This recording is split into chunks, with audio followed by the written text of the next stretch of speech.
Tonight we wade into the gritty, the uncertain, and the not-so-glorious side of human belief. What reads like legend once smelled like smoke, sweat, and tired bones. The truth is, you probably wouldn't last a day. So before you get comfortable, take a moment to like the video and subscribe, but only if you genuinely enjoy what I do here. And let me know in the comments where you're tuning in from and what time it is for you.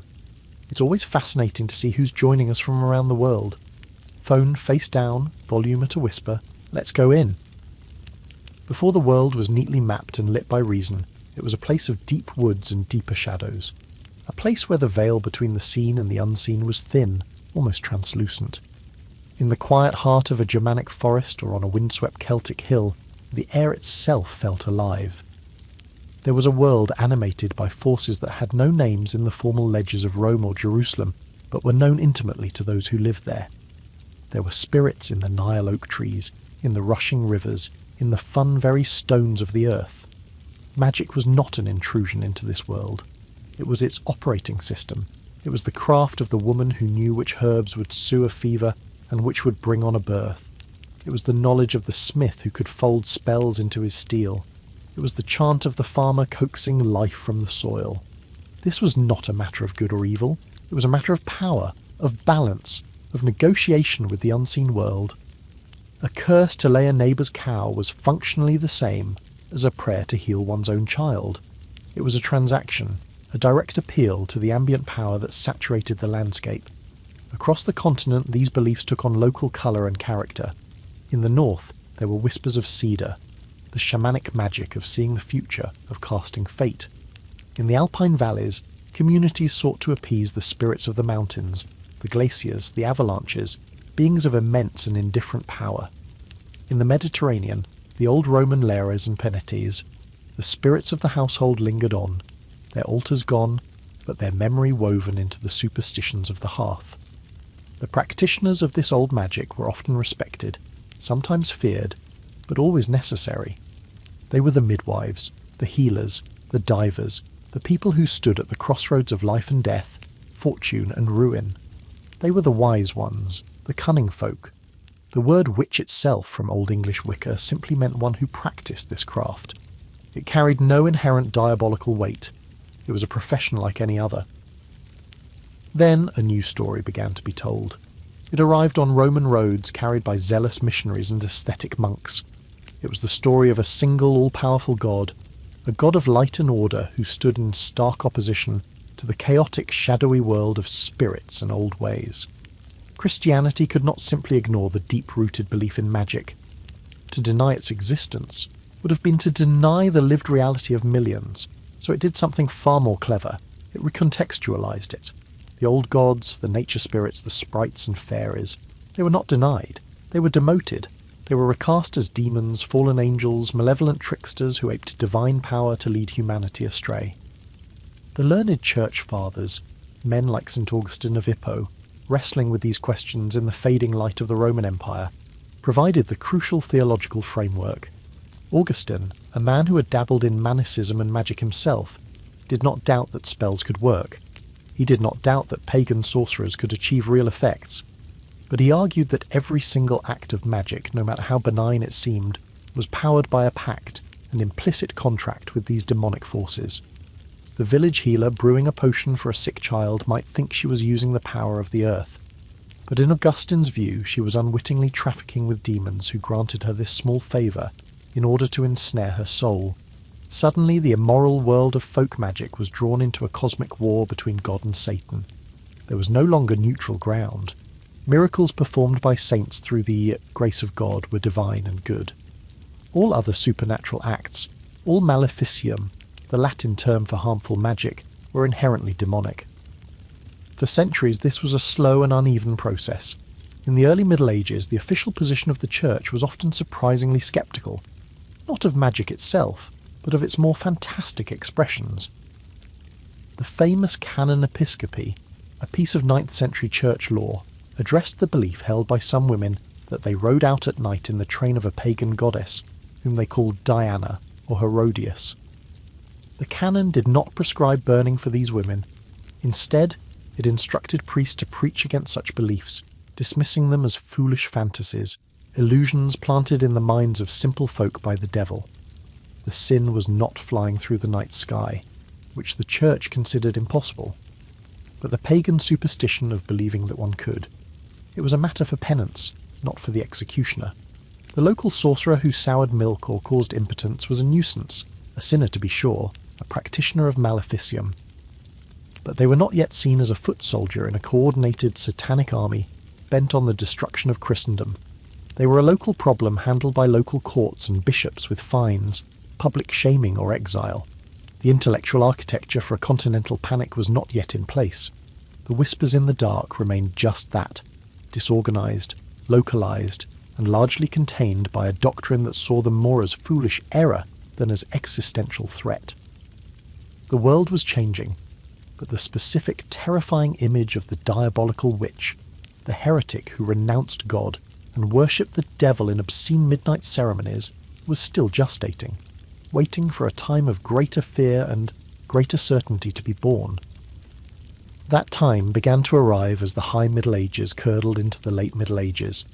The 14th and 15th centuries were a period of profound and unrelenting trauma for European society. The climate grew colder and wetter in what we now call the Little Ice Age, leading to crop failures and widespread famine. The Black Death sped through the continent, killing a third or perhaps even half of the population in a few short years. A cataclysm that shattered faith in old certainties and left survivors in a world haunted by sudden inexplicable death. The Church itself, the great unifying institution of Christendom, was fractured by the Great Schism with 2, and later 3 rival popes claiming authority. Wars like the 100 Years' War between England and France dragged on for generations. The world felt unstable, unsafe, and under siege. In times of such pervasive anxiety, societies often look for a cause, an enemy to blame for their suffering. It is a deeply human impulse to seek a simple explanation for complex horrors, and a hidden internal enemy is the most terrifying and useful of all. The intellectual elite of the Church, the scholastic theologians in their university halls, and the inquisitors in their cold tribunals began to provide that explanation. They were men of logic, of meticulous categorization, trained to see the world as an ordered system. And in their system, the chaos descending upon Europe had to have a source. They found it by fusing 2 previously distinct concepts: the village sorcerer, the practitioner of maleficium, and the heretic. The Holy Inquisition had been established centuries earlier to combat organised heresies like the Cathars in southern France and the Waldensians in the Alps. In doing so, it had developed a sophisticated legal and procedural apparatus for identifying, prosecuting, and eliminating ideological enemies. The Inquisitors had long accused heretical groups of secret nocturnal meetings, of orgies, of desecrating the cross, of worshipping a demonic figure. These were standard tropes propaganda used to dehumanize and isolate a target group. Now theologians began to apply this pre-existing template of organised heresy to the scattered, desperate folk beliefs about witchcraft. The critical leap was the development of the idea of the diabolical pact.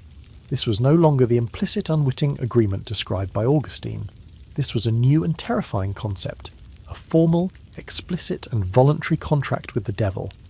Theologians, men like the 15th century Dominican Johannes Nidea, debated the fine print of this infernal contract with the same obsessive detail they applied to Scripture. They argued that a person, most often a woman, would freely renounce their Christian faith, reject their baptism, and pledge their body and soul to Satan. In exchange, the devil would grant them certain powers, the ability to fly, to shapeshift, to cast curses that could ruin crops, kill livestock, and murder infants in their sleep. This was the moment the witch was transformed. She was no longer just a criminal who harmed her neighbours. She was a traitor to God, an apostate, a member of a vast and secret conspiracy whose goal was nothing less than the overthrow of Christian civilization. Her crime was now cosmic in scale. From the pact flowed the lurid fantasy of the witch's Sabbath, or the Sabbat.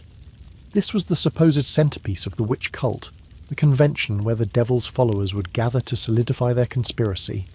Inquisitors and demonologists painted vivid, terrifying pictures of these events, compiled from confessions often extracted under extreme duress. Witches, they said, would anoint themselves with a special unguent made from the fat of unbaptized babies. allowing them to fly on broomsticks or transformed beasts to a remote location, a mountaintop like the Brocken in Germany, or a clearing in the woods. There they would pay homage to the devil, who appeared as a great black goat or a monstrous man. They would kiss his posterior, the oculum infame or shameful kiss, as a sign of fealty. The ceremony was a meticulous inversion of Christian ritual. The cross was trampled and spat upon. A parody of the Mass was performed with foul substances. What followed was a wild, promiscuous orgy where demons and humans copulated in every conceivable way, and a cannibalistic feast was held, the main course being the flesh of the very infants they were accused of stealing and killing. This entire construct, the pact, the Sabbath, the organised cult, was a theological fantasy. It was an intellectual creation built in the minds of educated, celibate men who were obsessed with order, terrified of chaos, and deeply suspicious of female sexuality. There is no credible evidence that any organised devil-worshipping witch cult ever existed in Europe, but its non-existence hardly mattered. Theologians had constructed a perfect crime. It was spiritual, its evidence was invisible, and its only witnesses were the accused and their demonic accomplices. The witch was no longer a person. She was a category, a symbol for everything that threatened the fragile order of the late medieval world.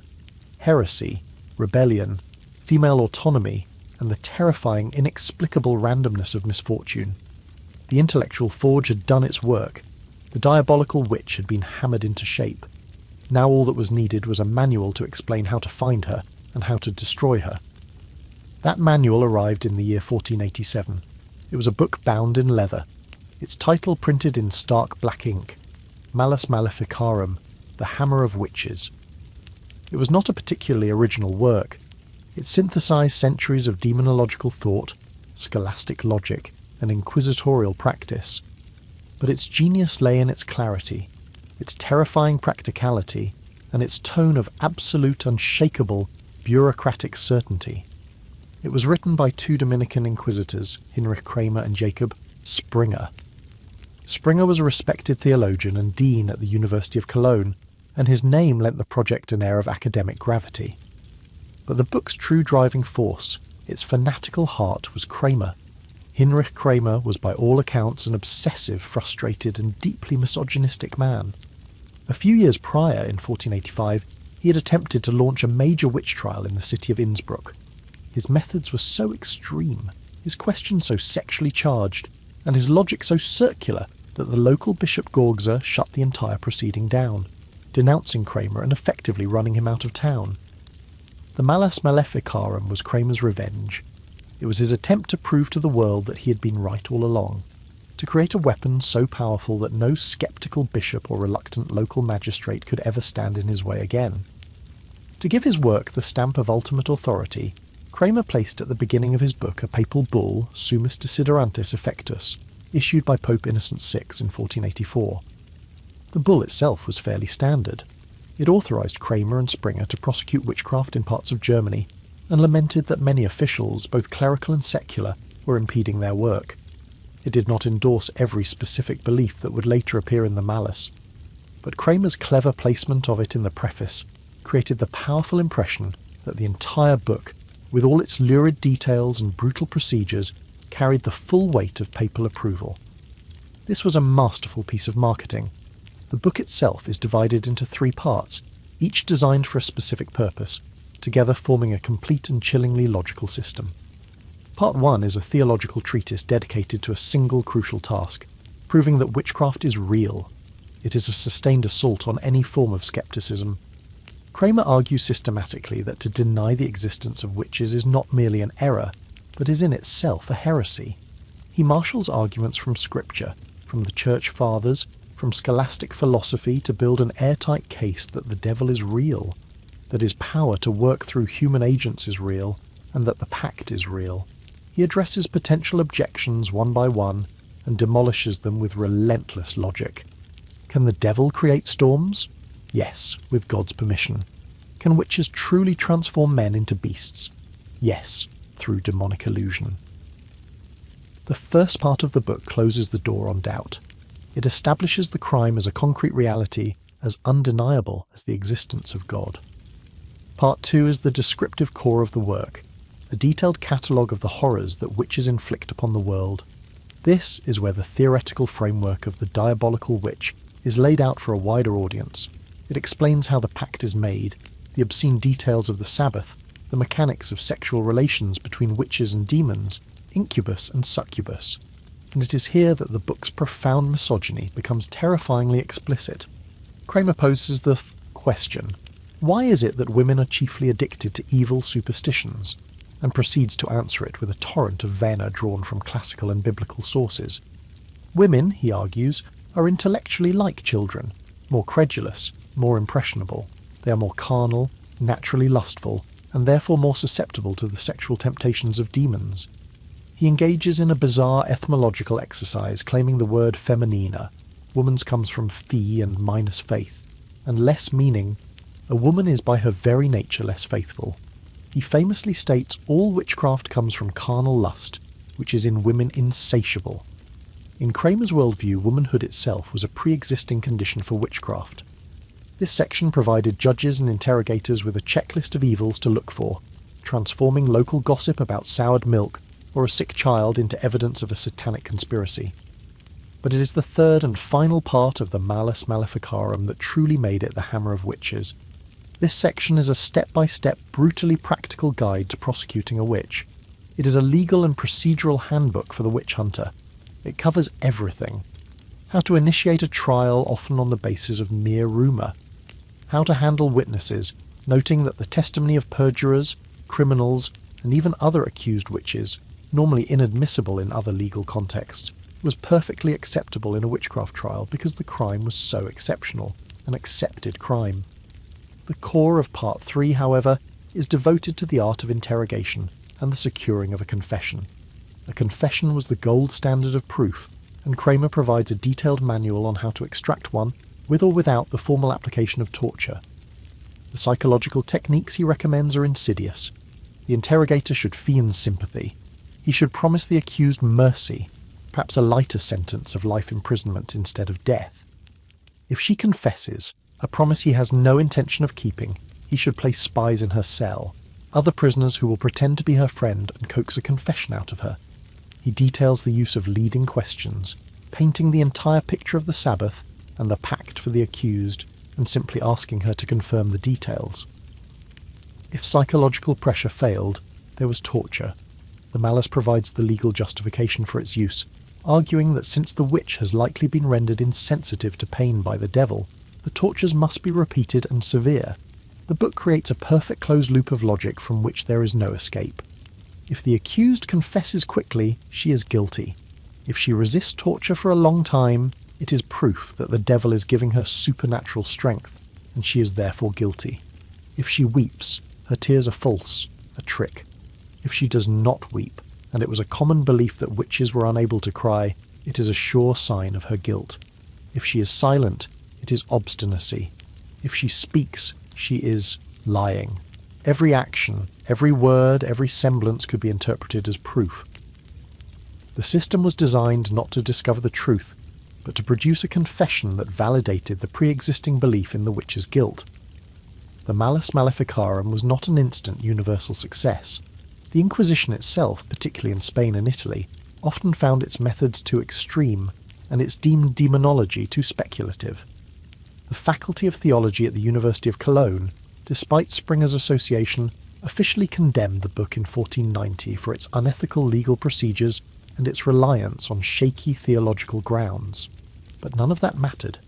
The recent invention of the printing press gave the Mala a reach and a longevity that no medieval manuscript could have achieved. Between 1487 and 1669, it was reprinted nearly 30 times. It spread across Europe, finding its most receptive audience not among the high-ranking theologians of the Inquisition, but among secular magistrates, local judges, and provincial courts, particularly in the fragmented territories of the Holy Roman Empire. These men lacked the deep theological training of inquisitors, but were now faced with a populace terrified of witchcraft. The Malus gave them a rulebook. It gave them a sense of legitimacy. It provided a ready-made script for their trials and a justification for their sentences. It took a complex theological fantasy and turned it into a simple, repeatable, administrative process for extermination. The hammer had been forged, and an age of fire was about to begin. The first sparks did not catch in the great flat heartlands of the continent, nor in the bustling port cities where new ideas arrived with every tide. They caught high up in the cold, thin air of the Alps, before the great panics had names, before the Purs became a feature of the town square. The fire was kindled in the isolated valleys of Switzerland, Savoy, and northern Italy in the late 15th century. This was a world of deep valleys and high passes, a patchwork of tiny, fiercely independent territories, where governance was a local affair and the reach of kings and emperors was a distant rumour. Here, communities were turned inward, suspicious of outsiders and deeply reliant on the whims of a harsh environment. One bad harvest, one cattle plague, one avalanche that sealed a pass for a winter, and the search for a cause for a culprit would begin. It began in the valley, a Swiss canton as early as 1428. This was not yet the fully formed panic of later centuries, but a terrifying blueprint. The chronicles speak of a conspiracy of people who anointed themselves with the fat of murdered children to fly to nocturnal gatherings. They were accused of killing livestock with a glance, of causing storms to ruin the vine harvest, of being in league with a being they called the devil. The procedure that would become so hideously familiar was tested here. An accusation was made, the suspect was arrested, and under the gentle persuasion of torture they would confess. But a confession was not enough. The judges, a mix of secular lords and clerical inquisitors, needed names. And so from the rack and the strappado, a web of accusation began to spread. From one village to the next, a contagion of fear passed from one broken body to another. Within a few years, hundreds had been burned. It was a localized, brutal affair, but the story of it, the idea of it, trickled down from the mountains. What made these alpine regions such a fertile tinderbox was their unique position caught between worlds. They were a crossroads of cultures, Germanic, French, Italian, but also a place of deep-seated folk traditions.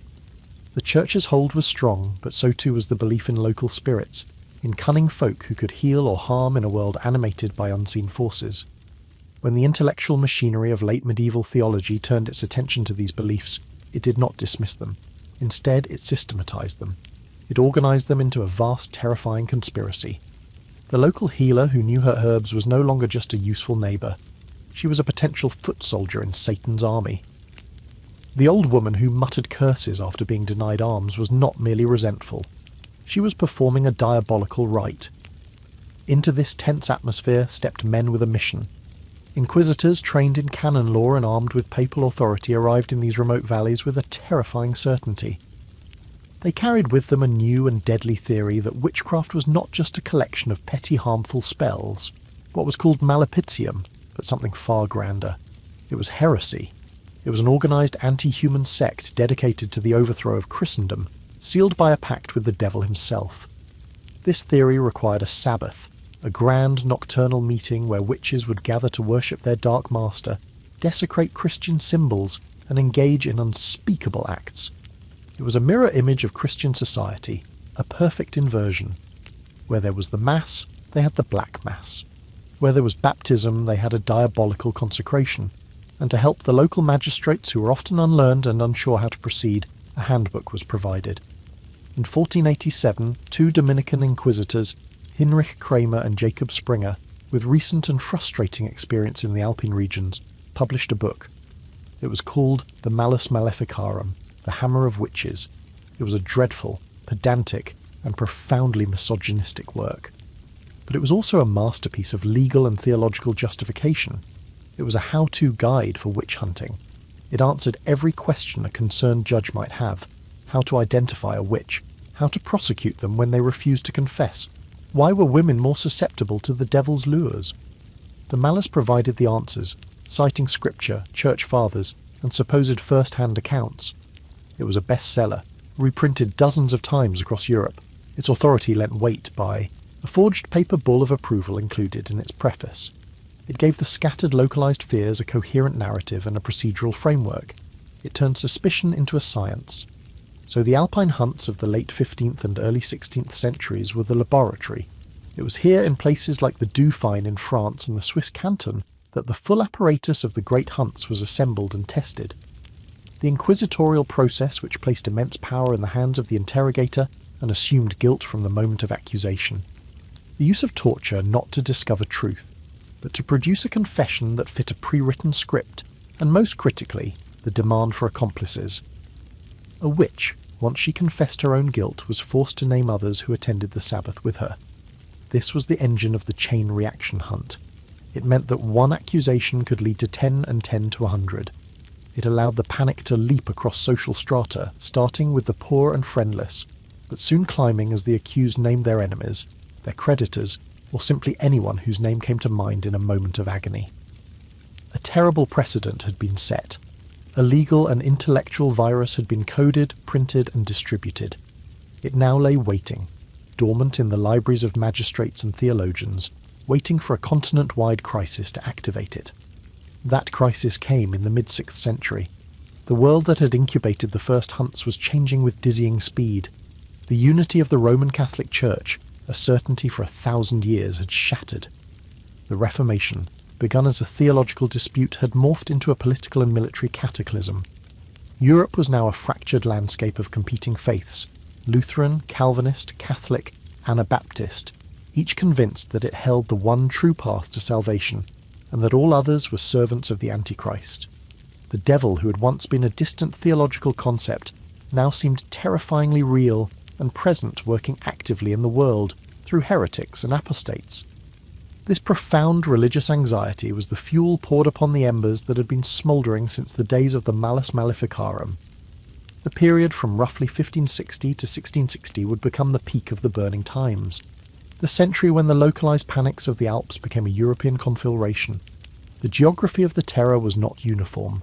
In Spain and Italy, the powerful and highly centralized inquisitions, while ruthless in their pursuit of heretics, were often surprisingly sceptical of witchcraft accusations. They were theologians, and they understood the fine line between popular superstition and diabolical heresy. They tended to see accused witches as deluded peasants, rather than genuine members of a satanic conspiracy, and often prescribed penance instead of the stake. England too followed a different path. English law required tangible proof of harm of maleficium. A cow that sickened and died a child that fell ill. The focus was on the crime, not the heresy. Torture was not a standard part of the judicial process, and without it, the chain reaction hunts that relied on denunciations were much harder to sustain. The numbers of executed, while tragic, were a fraction of what was to come elsewhere. The epicenter, the true furnace of the great European witch hunt, was the Holy Roman Empire. It was not a unified state in any modern sense, but a bewildering patchwork of over 1,000 semi-autonomous territories. It was a political shatter zone. Here, a prince-bishop, a city council, or a minor nobleman could hold the power of life and death with almost no oversight from a higher authority. This political fragmentation was the crucial ingredient. When a panic began in one small territory, there was no central court to intervene, no king to appeal to. Local magistrates, often driven by popular pressure, religious fervour, or pure greed, had free rein. And as the 30 Years' War ravaged Germany from 1618 to 1648, laying waste to the land and killing millions, the social fabric disintegrated entirely. In a world of famine, plague, and marauding armies, where life was cheap and God seemed to have abandoned his people, the search for scapegoats became a desperate obsession. The witch was the perfect answer to the unanswerable question, why is this happening to us? The great hunts of the Holy Roman Empire were not sporadic acts of mob violence. They were systematic bureaucratic exterminations. Consider the Prince-Bishop Ricks of southern and western Germany, Trier, Bamberg, Würzburg, Cologne. Here the hunts reached an industrial scale. In Trier between 1581 and 1593, the bishop oversaw the execution of some 368 people from just 22 villages. The accused were not just the usual suspects. The panic consumed judges, burgomasters, and priests. Entire noble families were wiped out. In Würzburg, under Prince Bishop Philip Adolf von Arenberg, the burnings were so frequent that a list from the 1620s reads like a grim census of a society devouring itself. The young daughter of Dr. Kuhler, a stranger, a blind girl, the fat noblewoman in nearby Bamberg, Prince Bishop Jan Georg II, Fuchs von Dornheim, who styled himself the Hexon Bischof or Witch Bishop, perfected the machinery of death. He had a special prison built, the Duden House, complete with torture chambers adorned with biblical verses. The process was meticulously documented. A suspect was arrested based on a denunciation. They were interrogated at first without torture and asked to confess. When they refused, as almost all did, the levels of persuasion were escalated according to a careful schedule. Thumbscrews first, then the leg vices known as the Spanish boot, then the strappado, hoisting the victim to the ceiling by their wrists, which were tied behind their back, dislocating the shoulders. Few could endure. A confession was extracted, a detailed account of their pact with the devil, the names of their demonic familiars, and the acts they had committed at the Sabbath.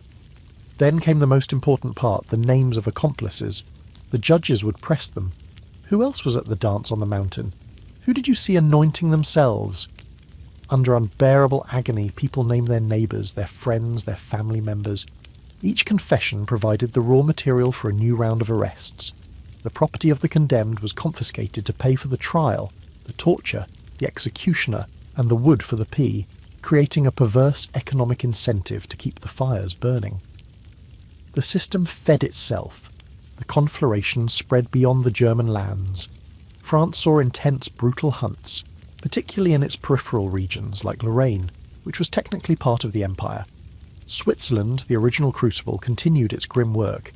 Even Scotland, in the throes of its own fierce Calvinist Reformation, saw waves of panic where the pricking of witches to find the devil's me became a specialist trade. For a century, Europe was caught in a fever.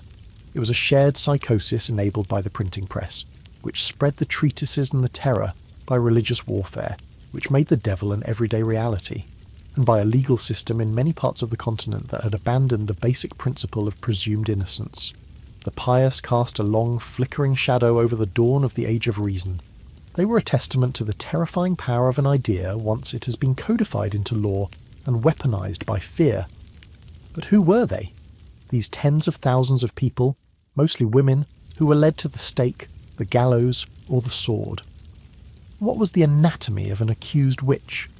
To look at the trial records, the pamphlets, and the woodcuts of the time is to see a stereotype solidified into a monstrous caricature. The old stooped crone, ugly and malevolent, with a hooked nose and a chin that nearly met it. She's often depicted with a cat, a toad, or some other small animal. Her familiar, a minor demon gifted to her by the devil to assist in her wicked work.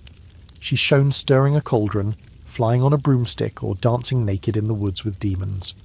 This image, so powerful that it endures in fairy tales to this day, was both a cause and a consequence of the hunts. It created a profile, a template for communities to project their anxieties upon, and it was a profile that fit a specific segment of the population with chilling precision. The accused were overwhelmingly women. Across Europe, scholars estimate that around 80% of those prosecuted for witchcraft were female. The reason for this is buried deep in the theological and cultural soil of late medieval and early modern Europe. The intellectual architects of the hunt, from the authors of the Malus Maleficarum onward, were clear on the matter. Women, they argued, were the weaker vessel. They were seen as more carnal, less rational, more impressionable, and therefore more susceptible to the devil's temptations.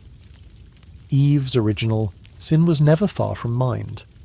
Her seduction by the serpent in the Garden of Eden was presented as the archetypal story of female frailty and moral fallibility. The Malus spends an entire section explaining with scholastic pedantry why women are more prone to witchcraft, calling them feebler both in mind and body, more credulous and fundamentally insatiable in their carnal lust. It was a theological justification for a deep-seated, pervasive misogyny. But theology alone does not lead a person to the stake. It was the intersection of this misogyny with social and economic reality that proved so deadly. The typical victim was not just a woman. She was often old, poor, and a widow. In a pre-modern village, a person's value was tied to their labour and their ability to reproduce. An elderly woman whose children were grown and whose husband was dead occupied a precarious position. She was often no longer economically productive in the eyes of the community. She might be dependent on the charity of her neighbours, and charity often breeds resentment. If a farmer who had refused her a bowl of milk a week earlier found his cow had gone dry, suspicion could easily fall upon the old woman who had muttered under her breath as she walked away. Her curses, once dismissed as the harmless grumbling of old age, were now reinterpreted as evidence of a diabolical pact. She was a social burden, and the witch accusation provided a convenient and righteous way to remove her. Certain occupations traditionally held by women also carried immense risk. Chief among these was the midwife. The midwife was a figure of great power and importance in the village. She held the knowledge of childbirth, a terrifying and mysterious process that was a matter of life and death for both mother and child. She was present at the most vulnerable moments in a family's life. But this power was double-edged in an age of appallingly high infant mortality. When a baby was still born, or a mother died in labour, or a child was born with a defect, who was to blame? The midwife was the easy, obvious target. It was whispered that she had soured the mother's milk, that she had offered the newborn to the devil, that she had used her secret knowledge not to aid life, but to destroy it. Healers and folk magic practitioners, the so-called cunning women, were in a similar bind. Their knowledge of herbs and traditional remedies was sought after, but it also placed them outside the bounds of orthodox medicine and religion. The same potion that could cure a fever could, it was argued, be used to cause one. Their skills, once seen as a valuable community resource, were recast as a gift from a dark master. The process of identifying a witch often involved a physical and profoundly humiliating examination of the accused body. The inquisitors believed that when a witch made a pact, the devil would seal it by marking her, either by raking her with his claw or by licking her. This left a devil's mark, a spot on the body, that was supposedly insensitive to pain and would not bleed if pricked. Professional witch prickers emerged who would travel from town to town offering their expert services. The accused woman would be stripped naked in front of a panel of male officials and pricked all over her body with long needles searching for the telltale spot. Any mole, wart, or skin discoloration could be interpreted as the mark. In a cruel trick, some of these prickers used retractable needles so they could fake the discovery of an insensitive spot at will, sealing the victim's fate. It was a ritualized violation, complete stripping of dignity that preceded the final destruction of the body at the stake. And so the anatomy of the accused was a composite of a society's deepest fears. She was the embodiment of disorder. In a world obsessed with patriarchal control, she was often a woman living without the authority of a husband or father. In a community struggling with scarcity, she was an unproductive mouth to feed. In an age of religious certainty, she was the keeper of old ways and folk knowledge that smacked of paganism. In the face of inexplicable suffering, plague, famine, war, the death of a child, she was the simple, satisfying explanation. She was not a monster, she was a neighbour. She was the old woman who lived at the edge of the village, the midwife who delivered your children, the widow who asked for a little extra firewood. She was the human canvas onto which a terrified world projected its own demons. It often began so quietly, not with a thunderclap or a demonic visitation, but with the souring of a friendship, with the curdling of milk in a pail. It began with a lingering glance from an old woman on the edge of the village, the one with the strange puces and the cats that seemed just a little too clever. It began with a child's fever that wouldn't break, a cow that went dry, a sudden, inexplicable ache in a farmer's back as he worked the fields. It began with whispers, fama publica, public rumour, a quiet, venomous little seed planted in the fertile soil of fear and superstition. In the old days, under the accusatorial system, that might have been the end of it. For a trial to proceed, a formal accuser had to step forward. To stand before the court and point a finger, they had to post a bond, a promise that if their accusation proved false, they would suffer the same penalty the accused would have faced. It was a system with a built-in brake, a check against frivolous or malicious claims. But as the fear grew, as the theologians and jurists of the 15th and 16th centuries built their terrifying intellectual architecture of demonic conspiracy, the system began to seem inadequate. How could one expect a simple villager to stand against a servant of Satan? And so the legal ground shifted beneath Europe's feet. The inquisitorial system, born in the fight against heresy, crept into secular courts. Now a judge, a magistrate, an official of the court could initiate a case on his own authority. He no longer needed a formal accuser. All he needed was that whisper farmer public. Once the rumour was strong enough, once enough people were muttering the same name in the marketplace, the machinery could be set in motion. The court itself became the accuser, the investigator, and the judge. The brakes were removed, the engine was primed. The arrest was often a simple, brutal affair. A knock on the door in the grey light of dawn. The accused would be taken, often with little explanation, to a cell. And this is where the process truly began. Not yet with the rack or the boot, but with a slow, grinding psychological erosion.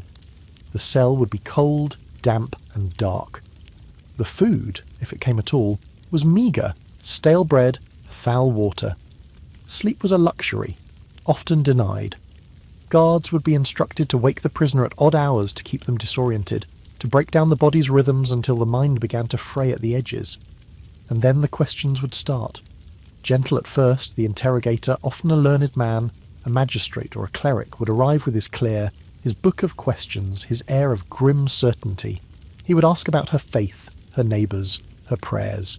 He was building a web. Every answer, every hesitation was a thread. He already knew she was guilty.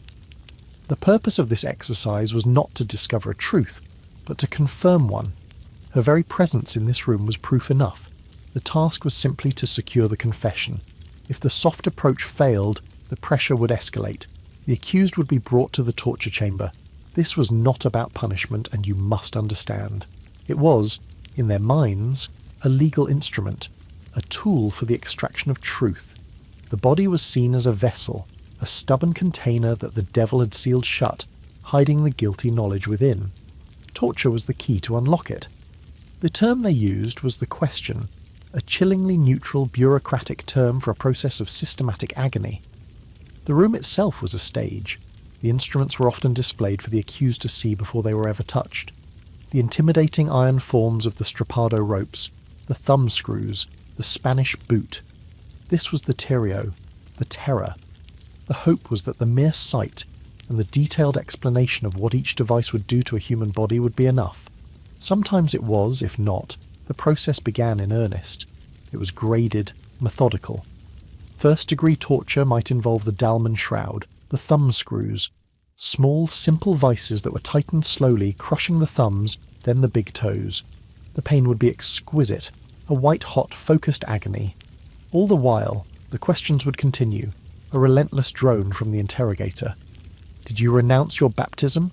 Who did you see at the Sabbath? Did you kiss the devil's rump in homage? If the thumbscrews failed to produce the desired answers, they might proceed to the strap. The prisoner's hands were tied behind their back, the rope slung over a pulley in the ceiling. They would be hoisted into the air, the full weight of their body pulling their arms from their sockets. The pain was a blinding, tearing fire. They would be held there, dangling until consciousness began to fade. Then they would be dropped, stopped with a sudden jerk just before hitting the floor, dislocating shoulders, tearing muscles. And still the questions, always the questions. The answers they sought were not original. They came from a script written in the pages of books like the Malleus Maleficarum. The confession had to follow a specific formula. The pact with the devil, the mark he left upon the body, the flight to the nocturnal Sabbath, the desecration of holy sacraments, the acts of militium, the harmful magic against neighbours and their livestock. The accused didn't need to invent anything. They just needed to say yes. In some parts of the Holy Roman Empire, the process was even more refined. The leg screws or Spanish boot was a metal or wooden casing that enclosed the lower leg. Wedges were then hammered between the casing and the shin, splitting the bone, crushing the flesh until the marrow seeped out. The rack stretched the body until joints popped and ligaments tore. Water torches forced gallons of liquid into the stomach. It was a science of pain meticulously applied. The legal safeguards were a farce. A doctor was often present, not to prevent suffering, but to advise the torturers on how far they could go without killing the prisoner. For a dead witch could not confess, and the confession was everything. According to the law, a confession obtained under torture was not valid in court, but this was easily circumvented. After the prisoner had been broken and agreed to confess, they would be taken from the chamber, allowed to recover slightly, and then asked to repeat their confession freely and without coercion.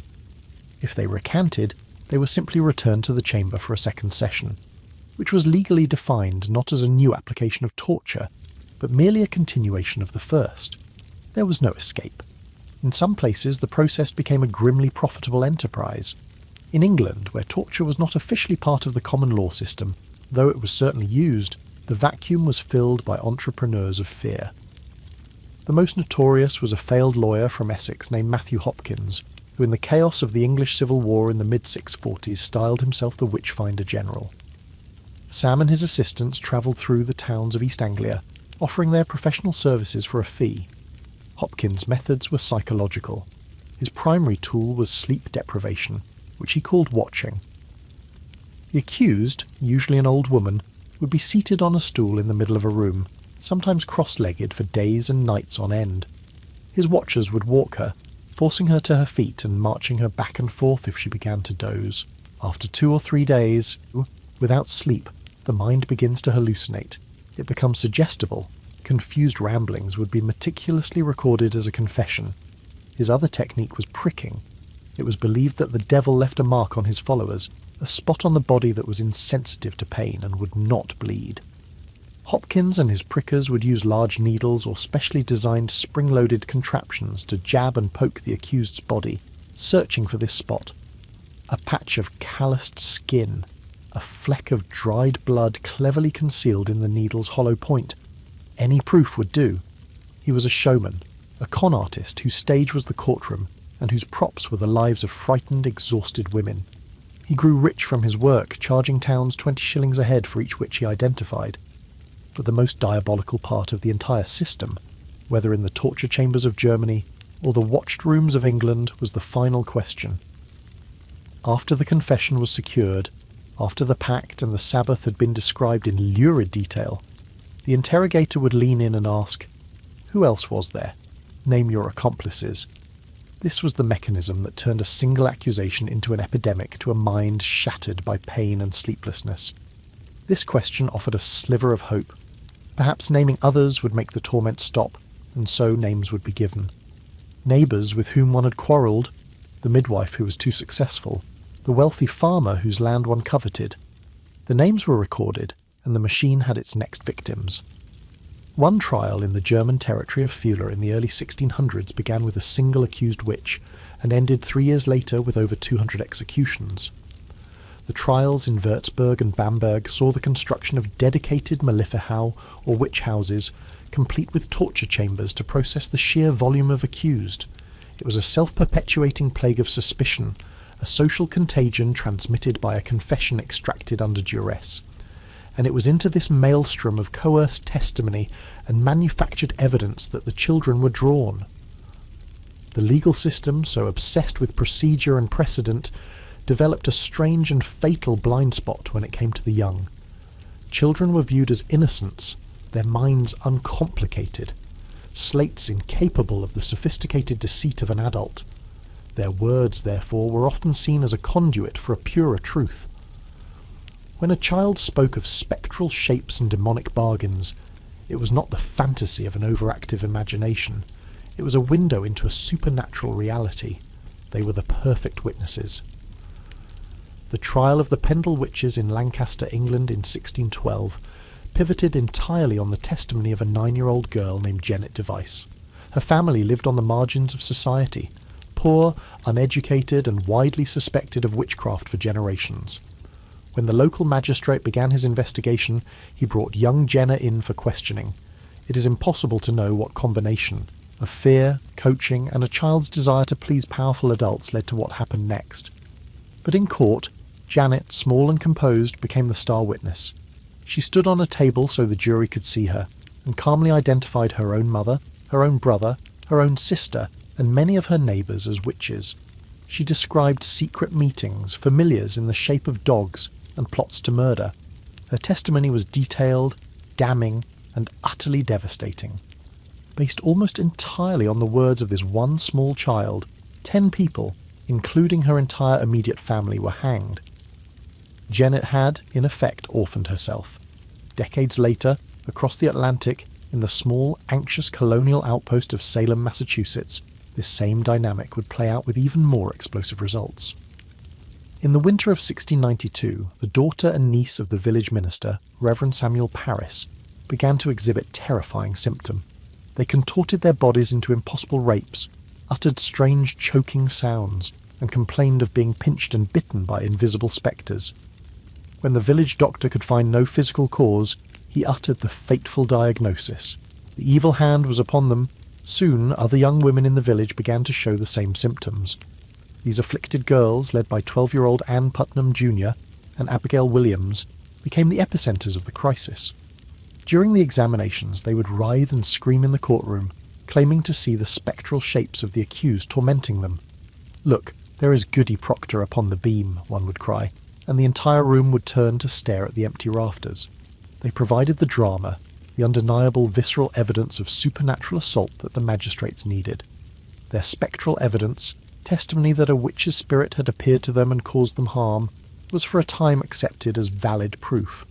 The word of a hysterical adolescent could condemn a respected churchgoer to the gallows. It was an awesome, terrible power to place in the hands of children, and they wielded in it with devastating effect, ultimately accusing nearly 200 people and sending 19 to be hanged. But if children could be holy vessels of truth, the demonologists argued they could also be corrupted vessels of sin. The logic was grimly consistent. If God could call upon the young, so could Satan. And so the witch hunts also consumed children not just as accusers, but as the accused. Theologians wrote that parents could dedicate their newborns to the devil at birth, that children could attend the Sabbath, copulate with demons, and learn the arts of militium before they even knew how to read. Nowhere was this belief enacted with more bureaucratic ferocity than in the great witch hunts of the Holy Roman Empire. During the Würzburg trials of the 1620s, under the fanatical Prince-Bishop Philip Adolf von Arenberg, the burning swept through every level of society. The lists of the executed are a chilling testament to the panic's indiscriminate nature. Nobles, merchants, priests, and a staggering number of children. The records speak of boys of 10, 11, and 12, accused of being the devil's lovers. They speak of a girl of 9 who was executed alongside her younger sister. Special witch houses were built to accommodate the influx of prisoners, with wings specifically for the young. A letter smuggled from one such prison in nearby Bamberg survives. It was written by Johannes Junius, the Townsburg master, to his daughter Veronica just before his execution. In it, he details the unbearable torture that forced him to confess to a litany of impossible crimes. But the most heartbreaking part is his description of the prison. "Dear child," he wrote, "here, there are many people from Bamberg, the Chancellor's son, the Nodecker's son, and 2 of the Chancellor's other sons. There are also children of 3 or 4 years, all of whom, they say, are witches." In Salem, one of the first to be accused was a child named Dorothy Good. She was 4 years old. Her mother, Sarah Good, was a destitute, cantankerous beggar who fit the witch stereotype perfectly. When the magistrates questioned little Dorothy, she confessed. She said she had a familiar, a small snake her mother had given her that sucked blood from her finger. Her confession was likely a terrified child's attempt to say whatever the looming, frightening men wanted to hear, perhaps in a desperate bid to be reunited with her mother. Instead, it was used as evidence to help condemn Sarah Good to the gallows. Dorothy herself was thrown into prison, chained in a dungeon for months. She survived the ordeal, but by all accounts was left mentally broken for the rest of her life. The testimony of innocence had become the mechanism for devouring innocence itself. The flames burned so brightly for so long that it can seem as though all of Europe was caught in a singular hypnotic trance. It can feel as though there were no sane voices left, no one to cry out that the emperor had no clothes, that the confessions were a fiction born of agony, that the entire legal process was a monstrous self-fulfilling prophecy. But even in the deepest darkness there were flickers of light. There were men and women who, often at great personal peril, dared to question the madness. One of the earliest and most important was a physician from the Duchy of Cleves named Johann Wehr. He was a student of the famous occult philosopher Hinrich Cornelius Agria, and he was a man of science and deep Christian piety. He was profoundly troubled by the rising tide of the witch burnings he saw around him in the mid-6th century. In 1563 he published his masterwork Deer Press Demonum on the illusions of demons. Wise Argument was a work of tactical genius. He did not make the fatal mistake of denying the existence of the devil or of demons. To do so would have been instant heresy, a one-way ticket to the stake. Instead, he accepted the devil's power but cleverly reframed the entire narrative. The devil, he argued, was real and immensely powerful, a master of illusion and deceit. But these poor, accused women were not his willing, powerful allies. They were his victims. They were via claimed melancholic old women suffering from physical ailments and mental delusions sent by Satan to trick mankind. Their confessions of flying on broomsticks and cavorting with demons were not reality, but fantasies implanted in their troubled minds by the great deceiver. Witchcraft, he argued, was not a crime to be prosecuted by jurists, but a disease to be treated by physicians. He was attempting to drag the discussion out of the courtroom and into the clinic to replace the executioner with the doctor. It was an act of profound intellectual and moral courage.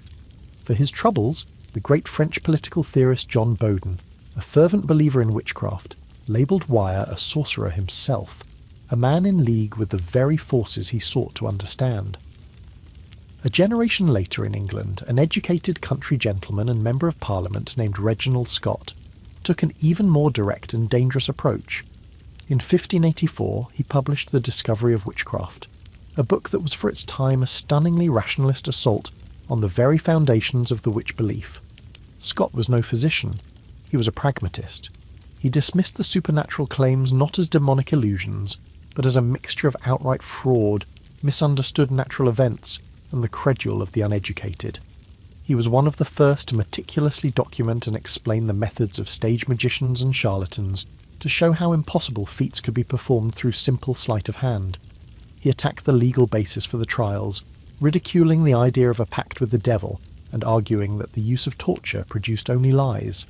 Scott's book was so radical, so infuriating to the establishment, that when King James VI of Scotland, a man obsessed with witchcraft who believed himself the target of a demonic plot, ascended to the English throne as James I, and one of his first acts was to order every available copy of The Discovery of Witchcraft to be seized and burned.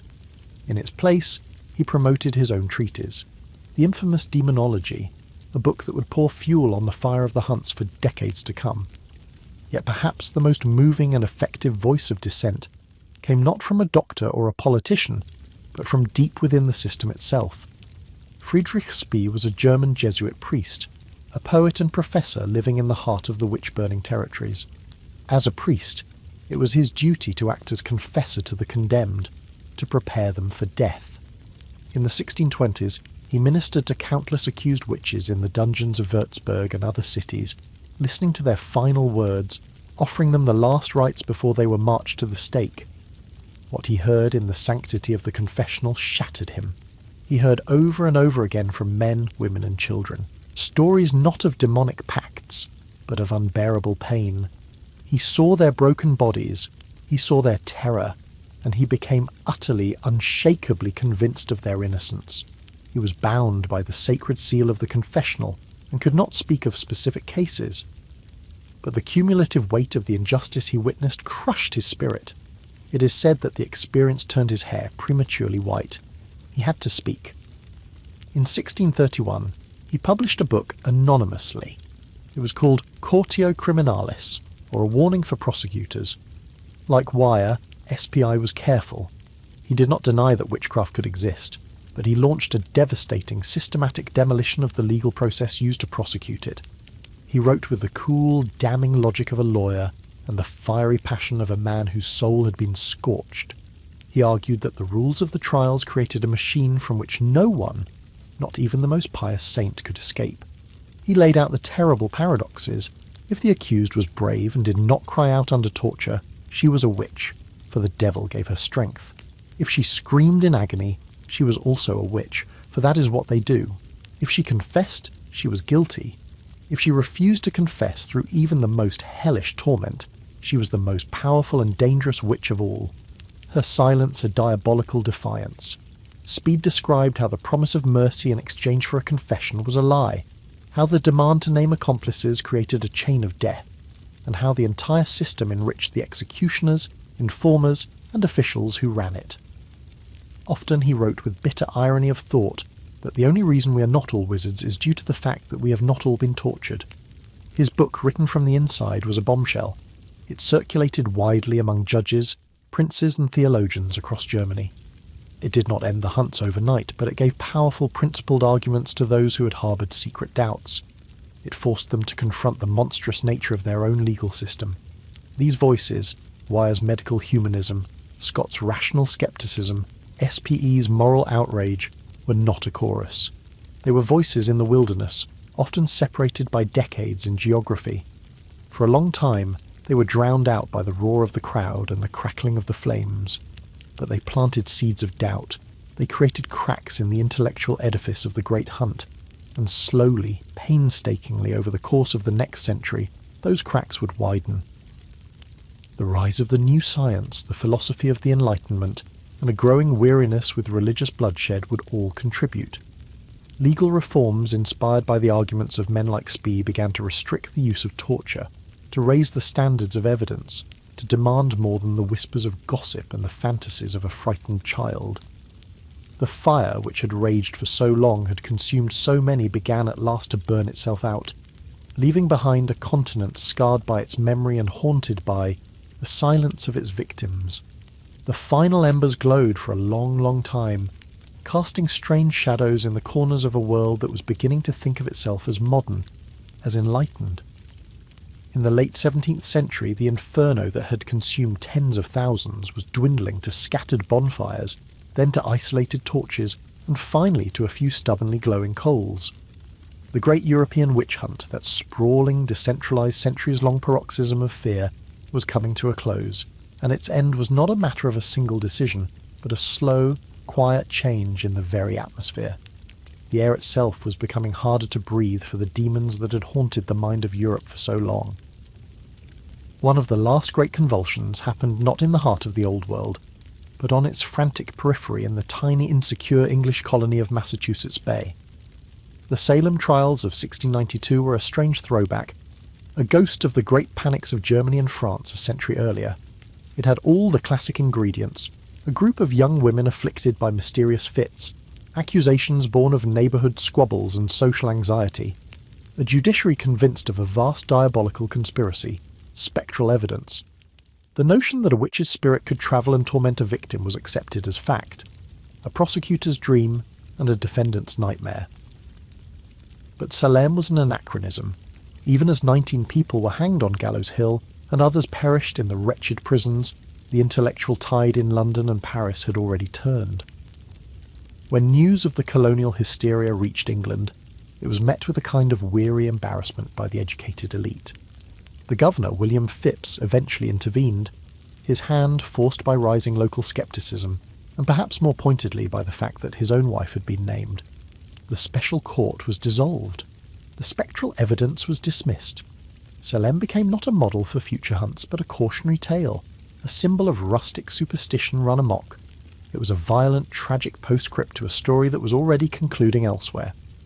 The change was happening in the minds of the powerful, the jurists, the theologians, and the rulers. For generations they had inhabited a world of palpable magic, a universe where the devil was an active political agent, constantly seeking to undermine God's kingdom on earth. But a new cosmos was being sketched out, one of predictable laws and observable phenomena. It was the universe of Isaac Newton, a world governed not by caprice and demonic intervention, but by the elegant, unshakable mathematics of gravity. It was the world of René Descartes, who had taught Europe to doubt everything, to build knowledge from the ground up on the foundation of a single certainty. I think, therefore I am. This was a far cry from my accused, therefore she is a witch. This new philosophy, this scientific revolution, did not set out to disprove the existence of witches. It simply built a world model in which they were no longer a necessary or even a plausible explanation for misfortune. If a hailstorm destroyed the crops, it was a meteorological event, not the work of an old woman with a grudge. If a child fell ill, the cause was to be found in the body, not in a cursed glance. The devil was not banished from theology, but he was slowly being retired from physics, from medicine, from agriculture. He was losing his earthly portfolio. This intellectual shift filtered down into the machinery of the state, which was itself undergoing a profound transformation.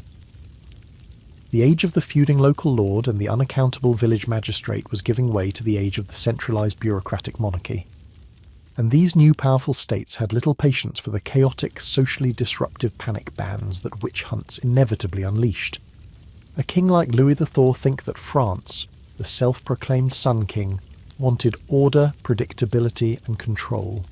Large-scale witch hunts were the very opposite of that. They were messy. They disrupted the tax base. and they gave far too much power to local courts and rabble-rousing inquisitors. The central state wanted to monopolise justice just as it monopolised violence. The pivotal moment in France came in 1682. The affaire d'Eon had been a shocking scandal revealing a dark underworld of aristocrats, fortune-tellers, and poisoners in the heart of Paris.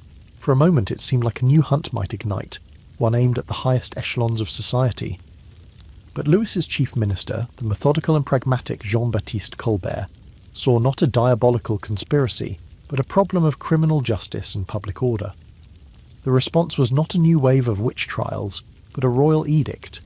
This decree did not outlaw the belief in witchcraft, for that would be to challenge the church. Instead, it performed a subtle, brilliant act of legal strangulation. It redefined the crime. From now on, practitioners of magic were to be prosecuted not for making a pact with Satan, but for fraud, for pretending to have magical powers. The charge was no longer heresy, but confidence trickery. Furthermore, all witchcraft cases were to be appealed to the regional parliaments, especially the Parliament of Paris, whose judges were by this time deeply sceptical men of the world. They saw tales of midnight Sabbaths not as evidence of treason against God, but as the fantasies of the ignorant or the mentally unwell. The fires in France were in effect put out by paperwork. A similar process, slower and more piecemeal, unfolded across the fractured territories of the Holy Roman Empire. The empire had been the crucible of the great hunts, but its fragmented nature also provided the means for their decline. Increasingly, local courts were required to send their trial records to university law faculties for review, and in the universities, a new generation of legal scholars was turning a critical eye on the very foundations of witchcraft prosecution. A key figure was Christian, Thomasius, a professor at the University of Hallal. In 1701, he published a searing critique d'Ecre, Music of Witchcraft, which methodically dismantled the logic of the Malus Maleficarum. He argued that the entire legal basis for the trials was unsound, and most critically that the use of torture produced not truth, but whatever fantasies the accusers wished to hear. Torture, Timaeus and others argued, was the engine of the witch hunt. Once a person was subjected to the rack or the thumbscrews, they would confess to anything, to flying on a goat, to kissing the devil's rump, to cursing their neighbour's cow. And they would name others, creating a terrifying, self-perpetuating chain of accusation and agony. Turn off the engine of torture, and the entire machine would grind to a halt. As these sceptical legal opinions flowed back from the universities to the towns and villages, local magistrates found it harder and harder to secure a conviction, let alone an execution. In Great Britain, the change was codified in law. The old fearsome Witchcraft Act of Elizabeth I and James I were finally repealed. In their place came the Witchcraft Act of 1735. Much like Colbert's edict in France, it was a masterclass in pragmatic redefinition. The act made it a crime not to be a witch, but to claim to be a witch. The law now punished the fraudulent fortune-teller, the cunning man who extorted money with fake charms, the person who tricked the gullible by pretending to conjure spirits. The state was no longer in the business of hunting the devil's allies. It was now in the business of prosecuting petty criminals and protecting consumers from fraud. It was the final, quiet, bureaucratic end to the burning times in Britain. The last woman to be executed for witchcraft in England was Jane Wenham in 1712. Though she was ultimately pardoned. The last in Scotland, where the hunts had been particularly savage, was Janet Horn in 1727. In the German lands, the last state-sanctioned execution occurred in 1775. And the very last in all of Europe, the sad final bookend to this terrible story, was the execution of Anna Goldie in Switzerland in 1782. She was beheaded not officially for witchcraft. The term was now an embarrassment to the enlightened authorities, but for poisoning. Yet everyone knew what it was. It was the last dying ember of a very old fire. The age of reason had dawned, and its light, it seemed, had banished the shadows. But to say the hunts ended simply because a handful of intellectuals wrote clever books is to miss the heart of the matter. To truly understand why the fires burned so fiercely for so long, and why they ultimately died out, we must look at the fuel itself. We must ask a colder, harder question. Who exactly was being burned? As the smoke of those last PS cleared, a stark and unmistakable pattern emerged, one that had been visible all along to anyone who cared to look.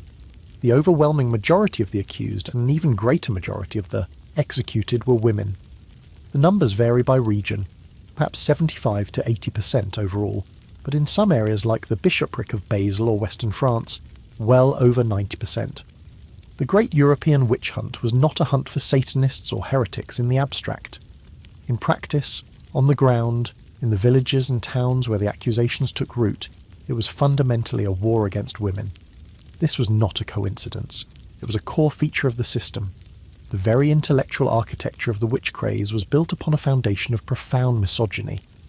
The authors of the Malleus Maleficarum, Kramer and Springer, dedicated entire sections to explaining why women were by their very nature more susceptible to the devil's snares.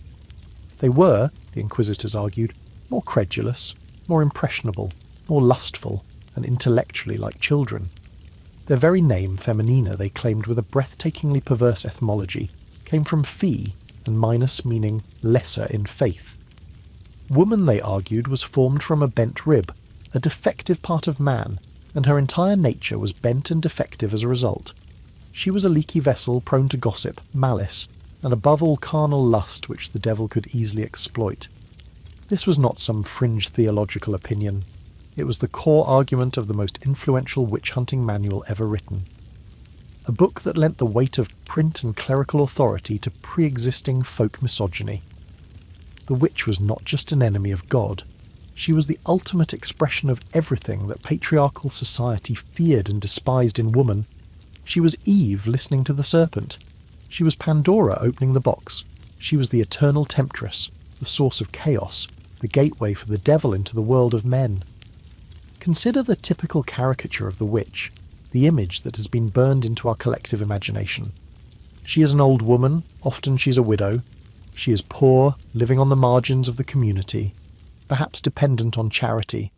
She is known for being quarrelome, for having a sharp tongue, for not knowing her place. She might have a pet, a cat, or a dog that becomes her demonic familiar in the eyes of her accusers. This stereotype was not a fantasy. It was a portrait of the most vulnerable and least powerful members of society. The widow, for instance, was a deeply unsettling figure in the early modern world. She was a woman who had once been under the control of a husband, but now was not. She might control property, run a household, or conduct business on her own. She was a social anomaly, a woman outside the neat confines of patriarchal authority. To a society obsessed with order and hierarchy, such women were a source of profound anxiety. Accusing a widow of witchcraft was a brutally effective way of eliminating that anxiety, of seizing her property, of reasserting male control. The witch hunt also became a battleground in the field of medicine. For centuries, healthcare in the villages had been the province of women. They were the folk healers, the herbalists, the midwives. They possessed a deep practical knowledge of plants and potions passed down through generations. They attended births. They eased pain. They sat with the dying. Their power was immense, but it was an informal traditional power existing outside the official structures of the church and the newly professionalizing male-dominated universities. The midwife in particular held a position of unique influence and suspicion. She presided over the sacred, terrifying moment of birth. She saw the secrets of women's bodies, if a child was born stillborn, or with a birth defect, or if a mother died in childbirth. All tragically common occurrences. Who was easier to blame than the woman who had been present, the one who held the power of life and death in her hands? The Malice is obsessed with midwives, accusing them of offering newborns to demons, of causing miscarriages, and of making men impotent. The rise of the witch hunts coincided with the rise of a university-trained exclusively male medical profession. Branding the traditional female healer as a witch was not just a matter of superstition. It was a way for this new class of male doctors to discredit their rivals, to monopolize the lucrative and prestigious practice of medicine, and to assert control over the female body itself. At its core, the persecution was a mechanism of social control aimed at policing every aspect of women's lives. It was about controlling their speech. A woman who was too outspoken, who argued with her neighbours, who cursed a man who cheated her in the market. She was a scold, and the line between a scold and a witch was perilously thin. A muttered curse followed by a misfortune. A cow's milk drying up a batch of butter failing to churn could be construed as evidence of malevolent magic. It was about controlling female sexuality. The Sabbath, as described in the confessions extracted under torture, was a vision of grotesque sexual liberation, wild orgies, intercourse with the devil, the devouring of unbaptized infants. It was a perfect inversion of the Christian ideal of the chasted, submissive wife and mother. The witch was a woman who owned her sexuality, who used it for power and pleasure outside the confines of reproductive marriage. By persecuting her, the authorities were reinforcing the patriarchal demand that female sexuality be contained, controlled, and used only for the purpose of creating legitimate heirs for men. The witch hunt was, in a very real sense, the judicial enforcement of patriarchy, using the terror of the stake to remind all women of the terrible price of stepping out of line. It was a long, brutal, and ultimately successful campaign to silence female voices, to eradicate female knowledge, and to circumscribe female power. The fires have long since gone out. The law books have been rewritten. The torture chambers stand empty as relics in museums. But the witch did not die. She escaped the flames and haunted the future. She slipped from the court records and into the fairy tales, into folklore, into the very DNA of Western culture. The figure of the witch, forged in the crucible of the burning times, became one of our most enduring and potent archetypes. A haunting reminder of what we fear and sometimes what we secretly admire. Her legacy is a complex and contradictory thing, a long shadow that stretches from the 18th century right into our own. In the immediate aftermath of the hunts, the witch became a figure of folklore, a character for scaring children. Stripped of her diabolical theology, she was domesticated into the fairy tale hag. The Brothers Grimm in the early 19th century collected and sanitized the old folk tales of Germany, the very heartland of the hunts. In their stories, the witch is a recurring villain, the child-eating crone in Hansel and Gretel, the evil stepmother with her poisoned apple in Snow White. She is still dangerous, still associated with magic and malice, but she's become a narrative device, a monster for the hero to overcome. She lives in a gingerbread house or a dark cottage deep in the woods, no longer in the village next door. This transformation was a kind of cultural forgetting, a way of processing a deep collective trauma by turning it into fiction. The real women who were tortured and killed were replaced by a one-dimensional caricature, making their history safe, distant, and unreal. This folkloric witch, the one with the pointy hat, the wart on her nose, and the cackling laugh, became the dominant image for centuries. She was the Wicked Witch of the West in L. Frank Baugh's Oz, a figure of pure, motiveless malevolence melted by a bucket of cleansing water. She was the comical, twitchy-nosed housewife in television sitcoms, her immense power reduced to a tool for minor domestic convenience. The terror had been defanged, turned into either a children's story or a joke, but the archetype was too powerful to remain dormant forever. In the 20th century, the witch began to stir, reawakened and reclaimed by those who saw in her not a monster but a symbol.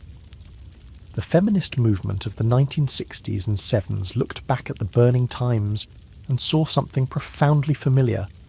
They saw not a theological dispute, but a history of patriarchal violence, a systematic persecution of powerful women.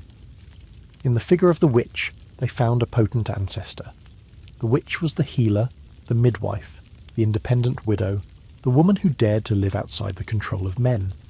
The accusation of witch was recognized as a tool of oppression, a way to silence and punish any woman who was too knowledgeable, too sexual, too angry, too powerful. Feminist scholars and activists began to reread the trial records, not as a history of Satanism, but as a history of misogyny. The witch was transformed from a villain into a proto-feminist martyr, a symbol of resistance against patriarchal oppression. The slogan, "We are the granddaughters of the witches you weren't able to burn," became a rallying cry, a powerful statement of resilience and historical reclamation. This reinterpretation also fueled the rise of modern paganism and Wicca, beginning with Gerald Gardner in the mid-10th century England.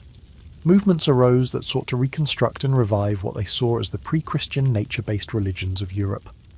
They claimed the word witch as a badge of honour, redefining it to mean a practitioner of an earth-centred spirituality, a wise woman, a priestess. For them, the women and men killed in the burning times were not devil worshippers, but martyrs of an older faith persecuted by an intolerant Christian. While historical scholarship has largely debunked the idea of an organised continuous pagan witch cult surviving into the early modern period, The cultural power of this narrative is undeniable. It has provided a spiritual home for countless people, particularly women, seeking a connection to nature and a sense of divine femininity absent from mainstream patriarchal religions. The witch was no longer a hag or a devil worshipper. She was a goddess, a healer, a guardian of ancient wisdom. But the most chilling legacy of the great witch hunts is not in folklore or religion. It is in the persistence of the mechanism itself. The witch hunt as a social phenomenon never truly went away. It simply changed its name and its target. The term witch hunt has entered our political lexicon as a potent metaphor for any instance of moral panic, where a community gripped by fear and anxiety identifies a group of supposed deviants as the source of its problems and seeks to purge them. The structure is always the same.